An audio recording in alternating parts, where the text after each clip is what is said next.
pagsabog ng mga pinakamatitinding kontrobersiya, ang sigaw ng mga sikat. Want more? No more. Dito sa SNN. Wanted. Willie Revillame magbabalik wawawi na. No more. Coco Martin may update sa kanyang kondisyon matapos ang aksidenteng kinasangkutan. Because you want more. Grand Fans Day ng tayong dalawa may part 2 sa Cebu. No more escape. John Lloyd Cruz hindi inatrasan ang mga isyong ibinabato sa kanya. They want each other back. Karel at Dingdong Dantes nakita di umano na magka-date. No more hiding conflict. Kim Chu, Maha Salvador at Erich Gonzalez nakikipagkompetensya sa isa't isa. No more restrictions. Personalidad ng apat na probable PBB housemates malalantad na. Ito ang Showbiz News ngayon. Puputok na, tutukan na.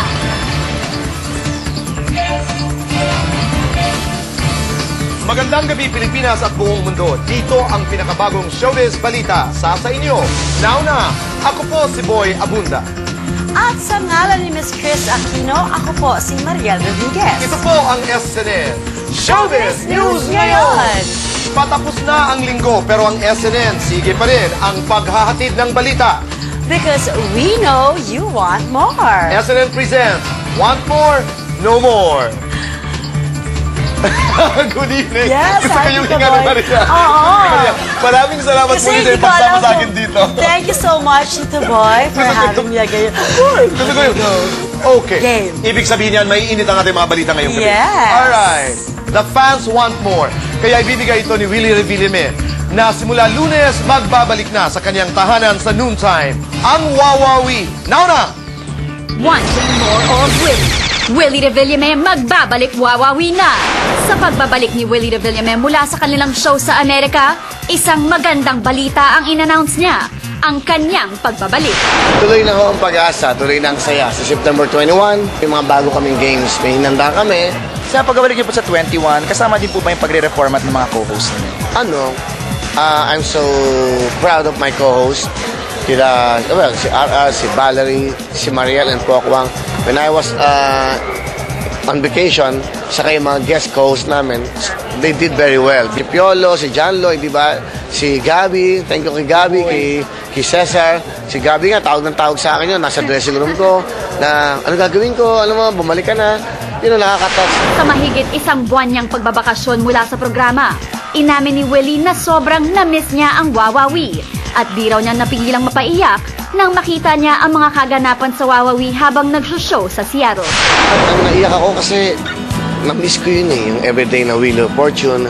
Tinamaan ako na ang ganda pala ng ginagawa ng programang ito tapos parang kung magdidesisyon ka huwag nang bumalik, paano yung mga taong ito?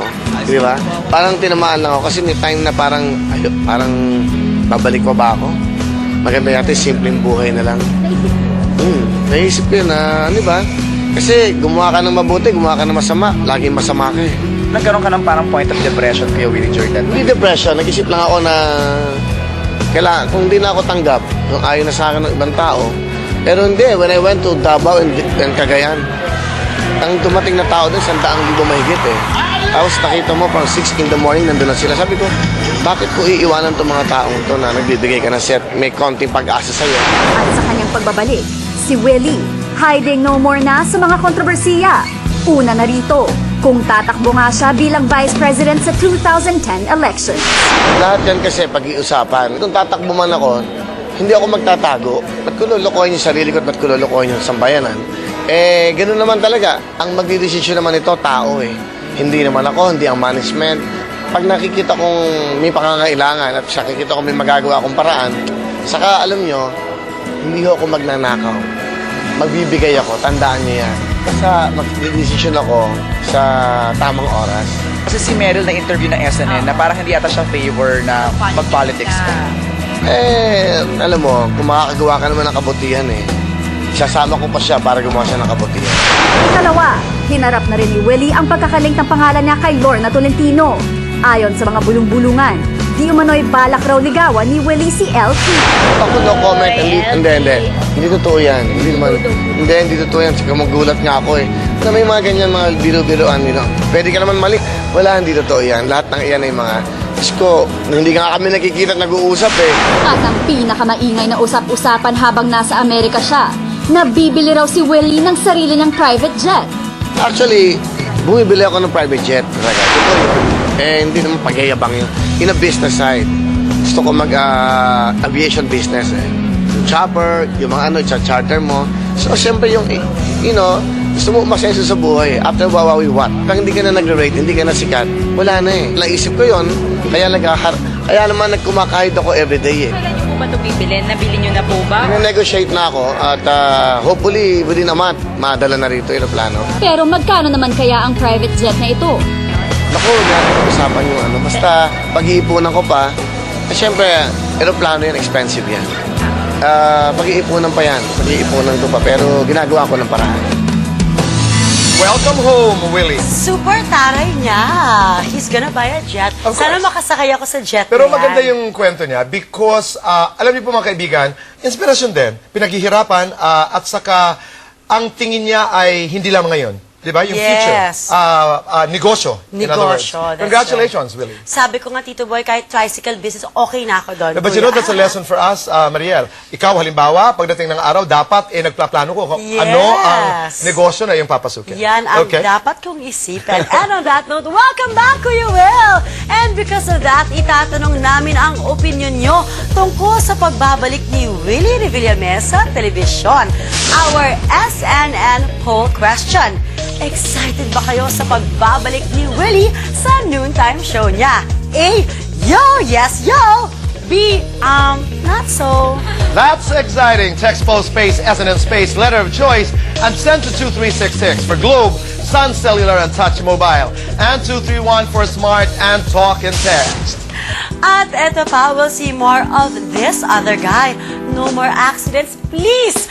Coco Martin, matapos ang aksidente sa set ng Tayong Dalawa that left him with burns sa mukha. Go-go pa rin sa pagsabak sa trabaho. Makibalita tayo, now na. No more words. Coco Martin, may update sa kanyang kondisyon matapos ang aksidenteng kinasangkutan. Matapos na aksidenteng masabugan ang mukha ni Coco Martin nang kinunan ang isang maaksyong eksena sa teleseryeng Tayong Dalawa noong Martes, balik trabaho na muli ang aktor. Kasama na si Coco sa paglipad ng cast and staff ng Tayong Dalawa kaninang umaga papuntang Cebu para sa Grand Fans Day ng nasabing teleserye. Bukod sa mild bruises sa kanyang mukha at panlalabo ng kaliwang mata, maayos naman daw ang pangkalahatang kondisyon ni Coco. Pero hindi pa rin nawawala ang takot ng aktor dahil sa nangyari.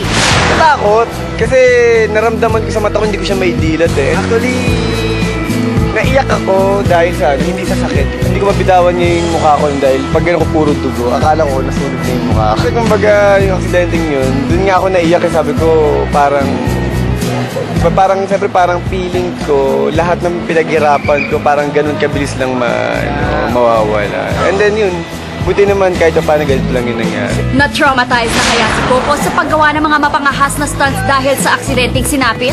Hindi naman trauma, pero siguro mas mag-iingat lang. Kasi dati kami nila Jake Gerald parang laban eh. Wala kaming yun nga pinagagalitan kami kasi nga ayaw namin magpa-double. Mas ninanamnam siguro namin yung role namin and medyo may mga matitigas ang ulo. Nakakatuwa naman kasi talagang hindi ako pinabayaan ng Tayong Dalawa. Pero ang takot na naramdaman ni Coco sa aksidente, napalitan ng kilig dahil sa ipinakitang concern ng kanyang leading lady sa upcoming teleserye na nagmula sa puso na si Maha Salvador. Totoo nga bang nagkakamabutihan na ang dalawa? Hindi naman, siguro concern lang kasi magkasama kami ngayon sa trabaho, may ginagawa kami. And siyempre, kahit sino naman. Sino unang girl ang nag-text sa'yo? Or nagparamdam ng concern? Sige nga, si Maha. Happy ka? Oo naman, masaya kasi hindi ko rin naman na-expect yung concern. Naku, parang may ibig sabihin yun, ha? My God! Sam Milby, if you're watching, di ba? Kasi din sinasabi nila na medyo parang nagpaparamdam si Sam. Sabi ni Coco Martin, hindi. You know I better. don't know. Of course, umiiling ka eh. No, Tito Pero Boy. alam niyo mga kaibigan, ang sinasabi ko lamang dito, some people say that ang dali ng trabaho ng artista, hindi po. Grabe. Emotional, it's physical, and one accident, at sana naman hindi ito nangyayari ng madalas, it can cost your career. I know exactly. Hirap, At saka ha? face niya yun, syempre, Tito Boy, ito yung Right. puhunan natin, di ba? Grabe yun, sana talaga matanggal yung scar sa face niya. Does it matter na ang unang tumawag sa kanya, si Maha? Well, super yung concern para Palagay mo? tawagan, di ba? Okay. I believe you, Mariel. I believe you. Okay. Kasabay ni Coco ang cast and crew ng Tayong Dalawa na lumipad patungong Cebu para sa mga Cebuanos who want more mula sa mga idolo nila. At ang Tayong Dalawa, ibibigay ang lahat. Now na! You want more? Grand Fans Day ng Tayong Dalawa may part 2 sa Cebu. Last Sunday, talagang pinilahan ng Grand Fans Day ng teleseryeng tumatak sa buong bayan.